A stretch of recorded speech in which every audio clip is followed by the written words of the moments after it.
It all started with a cup of coffee. Ricky and I, no, since Toyota Corolla Cup days. Which was how many years ago? Huwag na natin pag-ibig. Yung ano, huwag na yung ano. Basta panahon ng Guapings.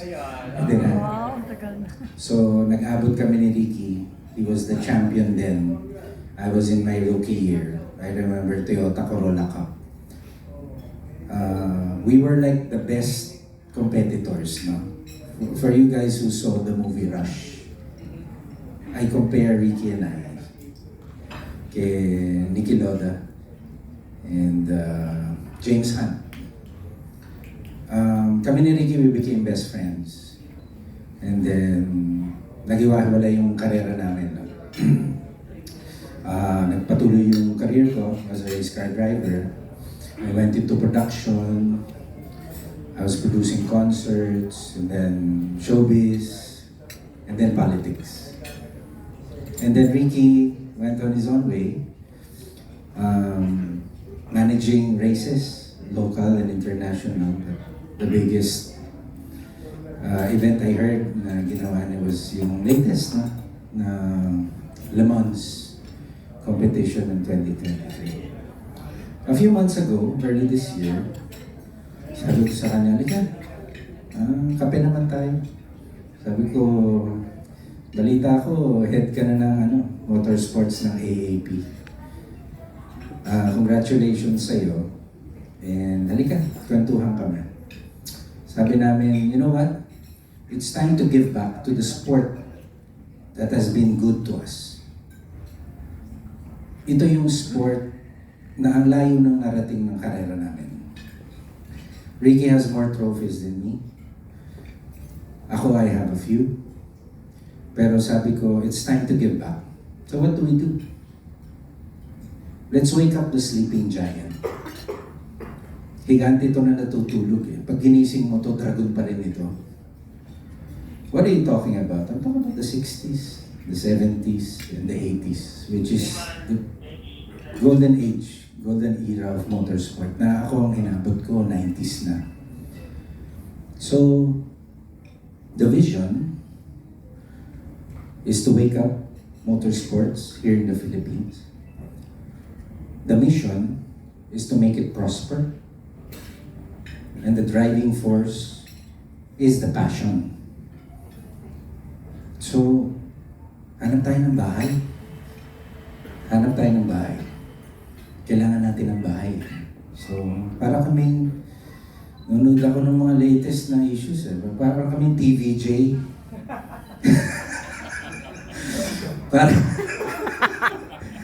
para kaming TVJ. Literal, naghahanap kami ng bahay. And here comes the biggest integrated resort casino in the Philippines na tinanggap kami. And we found a home in Okada, Manila. And tinanggap kami ng buong buo. At kaya kami nandito ngayon launching the very first Motorsport Carnivale presented by Okada, Manila. So kami po ay masayang-masaya at kami po ay tinanggap nila at we found a home, right? Motorsports. Sir Ricky, nabanggit na ni Joms, no? Pero ang goal din ba natin is to somehow ipaalala sa mga Pinoy? Kasi sabi niya sleeping giant eh, no? So, ang unang pumasok sa isip ko, bakit siya natulog? Bakit nawala? Kasi for a time, maingay nga ito eh, di ba? Here in the Philippines. Bakit parang medyo nag-lay low nga yung interest natin or yung awareness natin sa car racing and sige sir. I grew up in a motorsports environment. My father and my grandfather were involved in motorsports. And even at a young age, I already saw and I have claimed that at least within the Southeast Asian region, the Philippines was prime in the 70s and in the 80s. We started to struggle in the 90s, and I believe we are still far from going back to the glory days. especially now that I do races internationally in Europe, in Asia, in the Middle East. Nakita ko. And if I don't go, I don't need to go too far.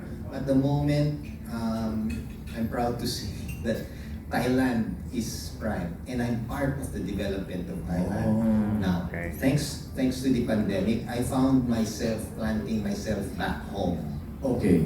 And I told myself, what better opportunity is it for me to try to bring back to the sport, bringing with me my knowledge and experience from outside. Kayang-kaya natin, kayang-kaya natin. I still continue to analyze kung ano yung intricacies and differences. I already identified it. I'm going to spare everybody from what it is, but we can do it now. Timely naman yung, I was in the Macau Grand Prix when he called me. I was running that race, I was very busy, but he sent me a message, I need to talk to you, I need to talk to you. So at night I called him. He was very excited. When are you coming home? Kasi I want to do this, I want to do this. I'm so perfect. Because I have my own ideas, but I need support. Hindi na ako lumiya. I'm from Parañaque. I live in Parañaque. Perfect combination.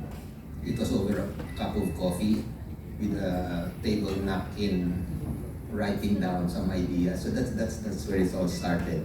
Now, looking forward, I believe this is the start of the many programs and projects I, as part of the AAP, Automobile Association of the Philippines, would like to implement.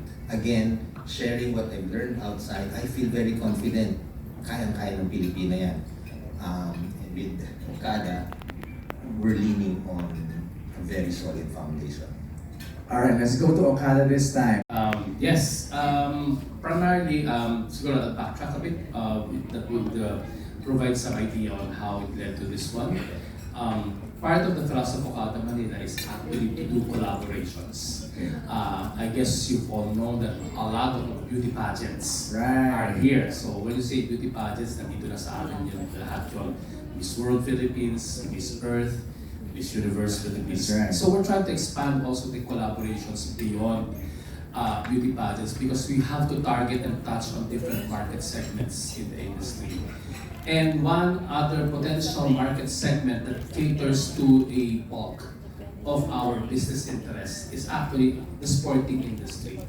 Okay, so this is sporting industry, that's why that's the main reason why we are looking at collaborations on things like this. And nagkataon na lumapit sa amin sila Councilor Iliana and everything. It was actually protracted discussion and everything kasi first time kami ding sabi nga lulusong sa ganitong klase engagement. But then again, at the end of the day, what's most important is that is it aligned with our strategy, diba? So as part of our strategy to expose ourselves into the equity of sports kasi majority din naman ng aming customers dito or guests and gamers are also the ones also catering to that kind of lifestyle.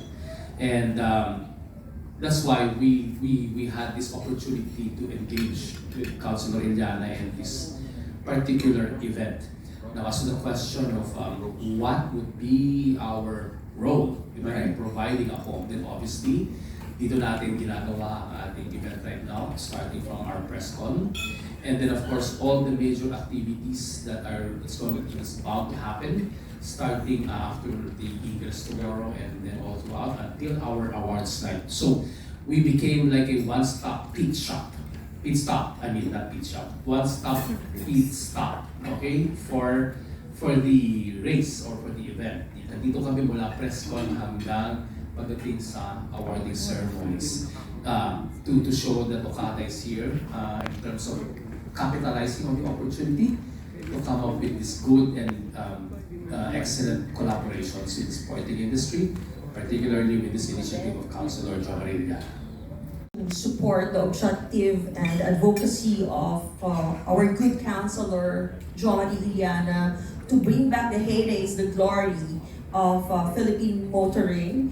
And aside from that, may I inform everyone that Okada Manila has been the chosen hotel of a lot of automotive accounts, corporations, like Mitsubishi, Nissan, Ducati, Vespa, and many more, Toyota.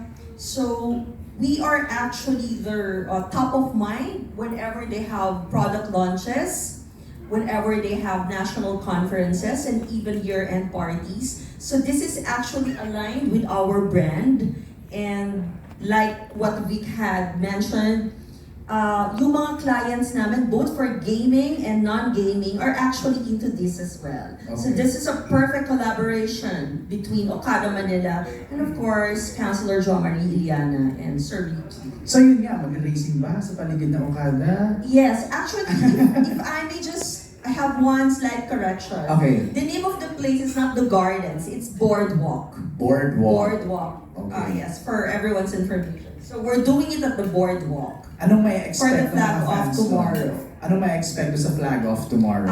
I think Councilor can answer that for tomorrow's activities. Yeah, maybe Ricky can help me out also now. The event will start tomorrow, Wednesday. Scrutiny ring of Philippine Rally will be set up during the day. And then official flag off will be at 6 p.m. Doon sa mga medyo inabot yung panahon ng 70s and 80s. During that time na, we flag off all the rally events in Green Hills area dati. So now we're doing it here. Flag off and tuloy-tuloy ang karera nila somewhere in Tarlac. And then babalik sila ng Sunday. They'll be battling it out for days. Babalik sila ng Sunday, i-award natin silang lahat ng Sunday, the winners. No? And then we have a break on Thursday. Friday, we have a group gathering in memory of Eduardo Del Rosario,